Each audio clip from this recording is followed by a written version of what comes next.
Hey guys, today my dad and I are doing another movie review, of course. So today we will be reviewing Clifford. Now, this movie was wild. So basically, uh, Clifford is a 10-year-old boy that is trying to ruin his uncle's project for the company he works at. And he's basically doing this because he has always had a dream to go to this place called Dinosaur World because he's like in love with dinosaurs. But his parents have never either gotten a chance or felt like taking him. Bad English. Oopsies. Um so he is going insane and he's like saying his uncle planted bombs to the police and stuff like that. Now, it's wild to me that a 10-year-old boy would do this because he's 10. He's just a little kid. And he's choosing to tell the police really bad things. And he's acting like his uncle did it. But it's all just fake. So, like, he tried his best to get him to take him, but basically the uncle never did, except for this time when he just got over listening to Clifford's cries of going to Dinosaur World, and he was done with Clifford telling the police he did bad things that he didn't do. Well, maybe. Actually, yeah, that's just all I have for today. I will talk to you guys in the next one. I will rate this a 9.5 out of 10. Dad! Bye, guys!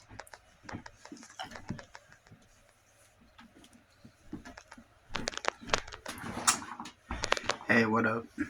So, Clifford.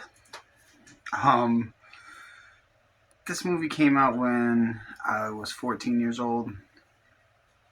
I wouldn't say it was a favorite of mine, but I do remember thinking that it was funny when I was a kid. Now, this is Martin Short, Charles Grodin, Mary Steenburgen. That's really the three leads. What's funny about this movie is Martin Short really works as a kid. I remember thinking that as a kid. Like, I never really looked at him as a grown man, even though he obviously is a grown man. I remember watching that movie as a kid and being like, he seems enough like a kid. And he does.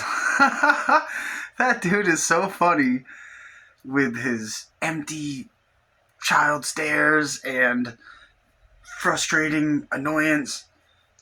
He legitimately pulls off the essence of an annoying child perfectly. Another thing about this movie is I didn't remember that. I didn't remember any of the parts where he was an old man, which it starts off and ends with him as an old man, and it lended like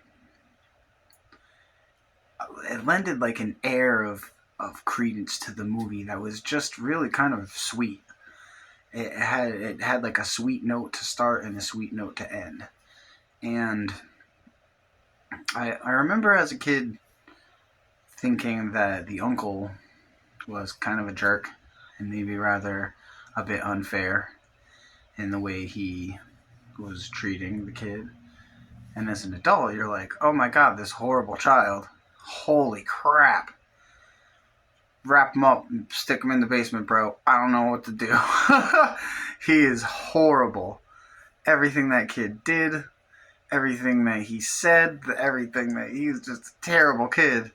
And it seemed enough like a kid for you to kind of buy it. You know what I mean? Like, not buy him being a child, but just the movie was passably watchable because only because Martin Short was able to just envelop himself in the role of this annoying fucking kid and pull it off enough that you are like, I can sit through this.